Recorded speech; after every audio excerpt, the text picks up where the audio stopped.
Vijayawada university మంచి భవిష్యత్తు కోసం తెలుగు విద్యార్థులు ఇష్టపడే యూనివర్సిటీ. అండ్ చెప్పారు మీరే చాలా ఓపెన్గా మీ వైఫ్కి సెకండ్ మ్యారేజ్ అండ్ మీరు అని అంటే మీరు ఎలా జరిగింది మీ లవ్ స్టోరీ అంటే మీ లవ్ స్టోరీ ఎలా జరిగింది చెప్తారా కొంచెం? లవ్ స్టోరీ చెన్నైలో ఉండేవాడిని, పరిచయం అవడం, వాళ్ళు తన వాళ్ళ హస్బెండ్ని డైవర్స్ ఇచ్చిన తర్వాత కొన్నాళ్ళు మేము జర్నీ చేసాం. తర్వాత నేను ఇద్దరం పెళ్లి చేసుకున్నాను. అంటే ఎక్కడో ఏమంటారు కనెక్ట్ అయిన విషయాలు ఉంటాయి కదా, ఎందుకంటే అది రెగ్యులర్ మ్యారేజ్ కాదు కాబట్టి అడుగుతున్నాను. ఇప్పుడు అందరూ అలా చేసుకుంటున్నారు. రెగ్యులర్ ఏముంది అందులో, ఇర్రెగ్యులారిటీ ఏముంది? అంటే ఎక్కడో ఒక మనిషిని మామూలుగానే అవును, ఎక్కడో నచ్చితే కనెక్ట్ అవుతుంది. అది పెళ్ళి అయినా పెళ్ళి అవ్వకపోయినా but things are like that ఉన్నప్పుడు కనెక్ట్ అవుతాం కదా. అంటే ఇలాంటి కొన్ని గొప్ప విషయాలు కాబట్టి మిమ్మల్ని ఎక్స్ప్రెస్ చేయమని చెప్తున్నాను, అంతే. ఫోర్స్ చేస్తాను. ఇందులో గొప్ప విషయం ఏముందండి? డెఫినెట్గా గొప్ప విషయం. అంటే ఒక ఆదర్శం. పెళ్ళి అవ్వకపోవడం, ముందు అవ్వకపోవడం అన్నది మనం పట్టించుకోం. బట్ బయట వేరే అమ్మాయిని అలా కలిసి మనం ఎలాగ అట్రాక్ట్ అవుతాం, లేకపోతే మనం అవతల వాళ్ళకి ఎలాగ నచ్చుతాం అన్నదే మ్యాటరే. ఆ ఫ్లాష్ బ్యాక్ పెళ్ళి అయిందా లేదా అన్నది మనకు సంబంధం లేదు.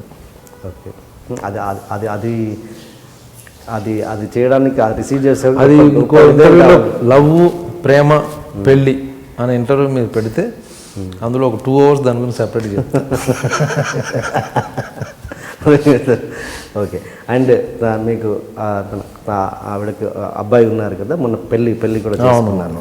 అంటే మీకు ఇది కూడా మళ్ళీ ఆదర్శంతో మళ్ళీ దీనికి ఇంకో క్లాస్ పెట్టమంటారేమో. మరి మళ్ళీ మీరు ఎందుకు వద్దనుకున్నారు? పిల్లలు వద్దనుకున్నారా లేకపోతే? వద్దనుకున్నాను. నేను చిన్నప్పటి నుంచి చూశాను. మళ్ళీ పర్టికులర్గా మళ్ళీ ఎందుకు, మేబీ నేను సెల్ఫిష్ అయిపోతానేమో, నా కొడుకు అతను వాళ్ళ కొడుకు అని ఏదో వస్తుందేమో అనుకుని నేను వద్దనుకున్నాను. అదేదో పెద్ద ఆదర్శం లేకపోతే అంటే నేను ఫీల్ అవ్వట్లేదు. ఆచరించే వాళ్ళకి ఎప్పుడో సింపుల్గా ఉండొచ్చు, ఎదుటి వాళ్ళకి కదా ఆదర్శంగా ఉండొచ్చుగా. ఓకే. అండ్ అబ్బాయికి మీకు ఎలా ఉంటుందండి రిలేషన్? బాగుంటుందండి. ఓకే. మొన్నే మ్యారేజ్ చేశారు. ఏంటండి అబ్బాయి ఏం చేస్తుంటారు? Actually is into merchant navy అండి. అంటే షిప్పింగ్ దాంట్లో సెకండ్ ఆఫీసరు. అంటే వాళ్ళ ఫ్యామిలీ వాళ్ళ మావయ్య కానీ వాళ్ళ తాతగారు వీళ్ళందరూ merchant navy, they are into sailing. Okay. So అది ఆ ఇంట్రెస్ట్ మీద.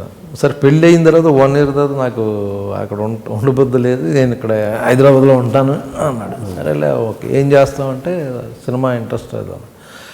సరే అగైన్ మా friend Krishna Vamsi back to square, అరే ఎందుకు నా దగ్గర పంపించి నేను చూసుకుంటాను అంటే ఇప్పుడు తన దగ్గర ఏడిగా పని చేస్తున్నాడు. అది అవునా? అవును, ఇది నక్షత్రం సినిమాకి తనే చేస్తున్నాడు అనమాట. అవునా? Okay okay okay. ఎలా ఉంటుంది మీ సినిమాలు చూస్తాను, ఎలా రియాక్ట్ అవుతుంటారు మీ మీద?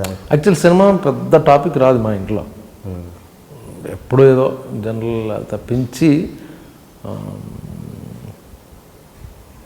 అందుకే అంటే సినిమా అయిపోయింది, 6 o'clock ప్యాకప్ అయిపోయింది, సినిమా అయిపోయింది. ఇంట్లో సినిమా జనరల్గా ఉండదండి.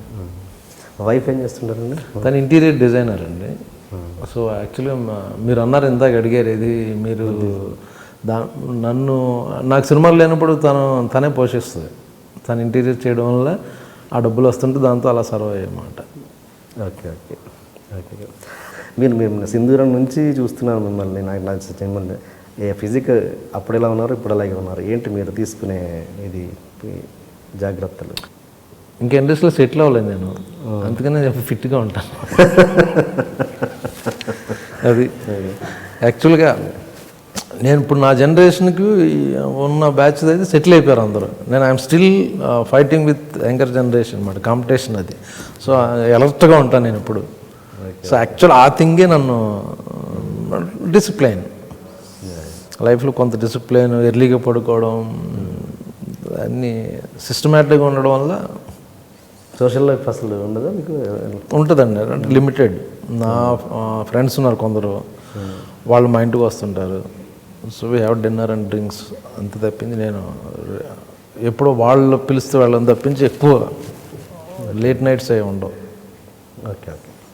ఇంతకుముందు నేను మర్చిపోయింది ఏంటంటే, మిమ్మల్ని అప్పుడు ఆఫీసులు చుట్టూ తిరిగారన్నారు కదా, ఆ టైంలో మిమ్మల్ని ఎక్కువగా మీరు రవిరాజ పినిశెట్టి గారు ఆఫీస్ చుట్టూ ఎక్కువగా తిరిగారంట. తమిళ డైరెక్టర్లు ఎక్కువ కలిసేవాడిని. బాలు మహేంద్ర గారి ఇంటికి, భరతన్ గారి ఇంటికి, భరతన్ గారి ఇంటికి వెళ్ళి అప్పుడు మలయాళం తమిళ సినిమాలు అక్కడే చూసేవాళ్ళం, నేను వంశీ అందరం. భరతన్ గారిని అడిగాను, డైరెక్టర్ గారు ఉన్నారని. ఆయన మొక్కలు నీళ్లు పోసుకుంటున్నాడు లుంగి కట్టుకుని. నేనే బాబు అన్నాడు. ఇలాగ బాలచంద్ర గారు ఆఫీస్ తిరిగేసేవాడిని. అలాగే అక్కడే రవిరాజ గారు మన శాలిగ్రామం ఉంటుంది. వెళ్తే ఆయన చక్కగా ఆయన బాగా రిసీవ్ చేసుకునేవారు. చక్కగా కూర్చోబెట్టి వచ్చిన ఆర్టిస్ట్ని జనరల్గా ఆయన పాపం లేచి పొద్దున్నే ఆయన 8ంటికి ఒక 6-7 ఉంటే ఆయన వాళ్ళతో కూర్చొని మాట్లాడి పాపం కాఫీ కూడా ఇచ్చి ఫలానా రోజు నెక్స్ట్ షెడ్యూల్ కలువు అనేవాడు ఆయన. ఆ నెక్స్ట్ షెడ్యూల్ ఆయన ఇచ్చిన డేట్ 15వ తారీఖున అనుకుంటే పరిగెట్టిన ఇంట్లో పెళ్ళి ఉన్నా కూడా వెళ్ళేవాడు కాదు. కజిన్స్ ఇది అది ఇంపార్టెంట్ మీటింగ్ ఉందని ఆ 15వ తారీఖు వెళ్తే ఆయన ఉండేవాడు కాదు అక్కడ. బాంబేలో హిందీ సినిమా షూటింగ్ అని ఇలా చాలాసార్లు తిరిగేసా ఆయన చుట్టూ. ఆల్మోస్ట్ సంవత్సరానికి 360 రోజులు అంటే 300 రోజులు ఆయన ఇంటికి వెళ్ళేవాడిని. ఆయనతో యాక్ట్ చేయడం కుదరలే అప్పుడు, ఇవ్వలే అసలు ఆయన. అలాగే మా అన్నయ్య సినిమాలో మంచి క్యారెక్టర్ చేశాను ఆయన సినిమాలో. చాలా లాంగ్ అయిన తర్వాత అలా ట్రై చేసిన వాళ్ళ దగ్గర అసలు అక్కడ కుదరలే.